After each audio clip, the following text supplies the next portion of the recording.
अरब रिवायत में मारिद को सबसे सरकश और जिद्दी जिन्न कहा जाता है। किस्सा मशहूर है कि मिस्र के एक इलाके में मारिद जिन्न ने एक शख्स पर कब्जा कर लिया था। जब उस पर कुरान पढ़ा गया तो वो चीखने लगा और बोला, हम सिर्फ ताकतवरों पर कब्जा करते हैं ताकि उनका घमंड तोड़ सकें। कई रावी कहते हैं कि ये मारिद जिन्न आम दुआ या दम से नहीं निकलते थे, बल्कि कई दिन लग जाते थे। लेकिन अंततः जब ताकतवर दुआ और सामूहिक प्रयास किए गए तो मारिद जिन्न को पराजित कर दिया गया।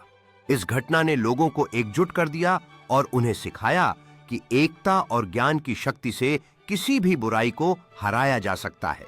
इस तरह गांव के लोगों ने न केवल उस जिन्न को पीछे हटाया, बल्कि अपने विश्वास और साहस को भी मजबूत किया।